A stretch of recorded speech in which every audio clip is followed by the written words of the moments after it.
Morning. Full disclosure, I'm not going to talk about my work. I collect myths, and I'm going to talk about other people's work and myths that are out there. And one of the challenges I have is when you get a diverse group like this, we don't always have the same common language. So I want to start out with just some definitions. And what I want you to do is pick 3 words in the title. If you have it in front of you, circle 3 of the words that you think have the potential for ambiguity and that we need to define. So just take 5 seconds, pick 3 words, and then we'll see what they are, and I'll try to define so we have a common language going forward.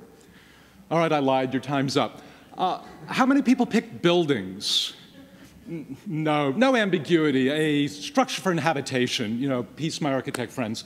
How many people picked energy?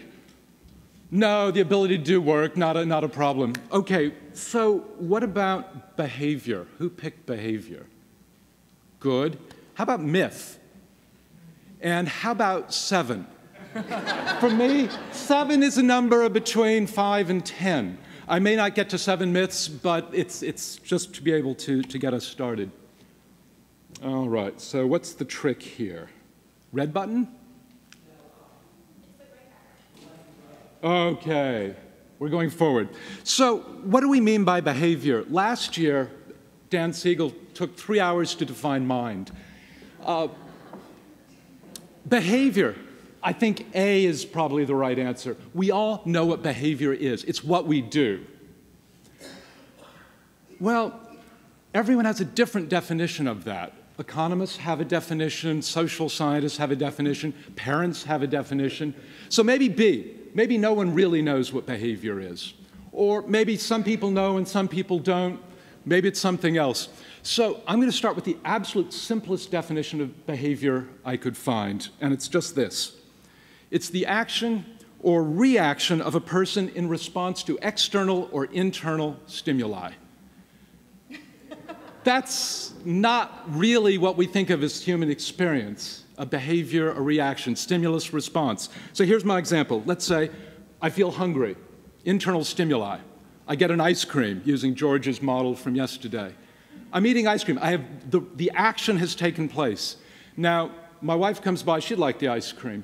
Reaction, brain goes into gear. Do I fight? Do I flee? Do I negotiate? So now we have this negotiation going on, which is key to survival of the species. So I want to just give you one more definition for behavior because I wasn't very satisfied with the first one. And if I don't get to the myths, that's okay, because really it's the framing that's important here. So here's my full definition of behavior, and I've just accelerated us 2 hours to get here. So behavior refers to the action, again action, of an organism, an individual, or a system, usually in relation to its environment. I like environment, which includes the other systems and organizations in that environment. It's the response to stimuli or inputs, whether internal, external, conscious or subconscious, overt, covert, voluntary or involuntary. That's a definition I can work with. So let's go forward. So what do we mean by myths? Last couple of days, people would say, that's a myth. So definition A, a falsehood, a lie, a partial truth, a mental model that influences behavior, all of the above. I'm going with the anthropologists on this one.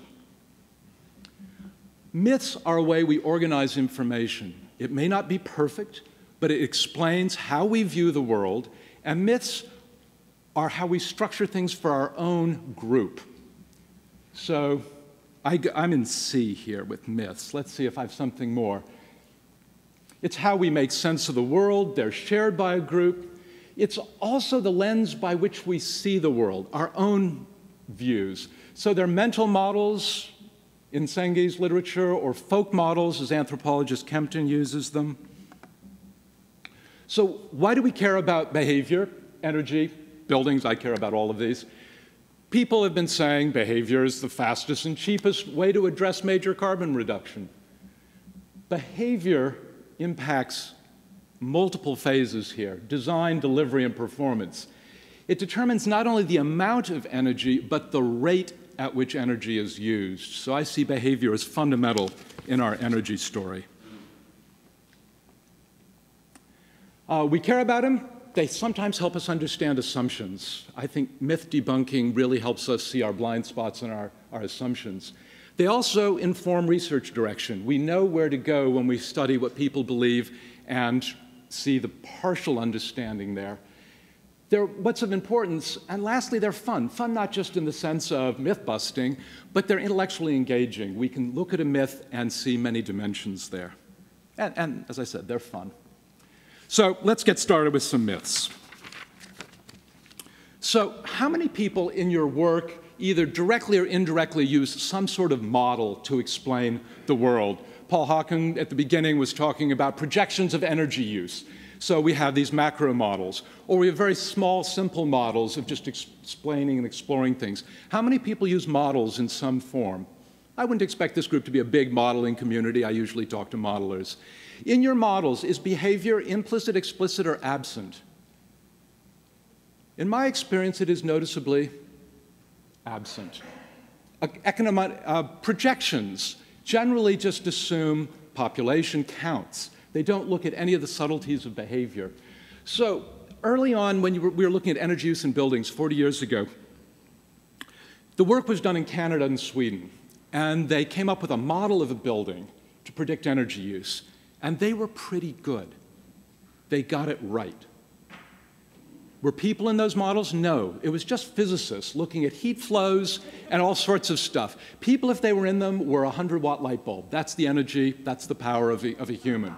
So we were, and sometimes, in fact, mobile light bulbs. We could walk around in their models. And answer A was pretty good. Their predictions for buildings were spot on. They got it right. Now, 10 years later, people started looking at larger numbers of houses, and in New Jersey, they found a 2-to-1 variation. So we've gone from Canada and Sweden to New Jersey. Work that we did in Northern California, we started finding 5-to-1 variation in identical houses and housing developments with single occupants. This was low-income elderly women. And they had the same appliances and the same houses and 5-to-1. We then went into apartment buildings, and we started finding 20-to-1 variation in identical apartments. So all of the above, behavior is there. Now, there's an alternate hypothesis. I don't know if two, in fact, any of you caught it. We've gone Sweden, New Jersey, Northern California, Bay Area. What's changing? Behavior? Are all Canadians and Swedes the same? Jerseyans a little more diverse? Then we get wacko California? Possible. Probably a better solution is just climate. When it is super cold, you don't have discretionary behavior about whether you're going to heat. You get to the Bay Area in California, it's discretionary. Why I find this interesting going forward, as we go to zero net energy buildings or low energy buildings, we've eliminated climate. We're no longer heating and cooling. All the energy use is now behavioral driven. And our models are going to go nuts when we get to that point. Of course, it's very low energy, but it's all behaviorally driven. So how many people think individual behavior is important?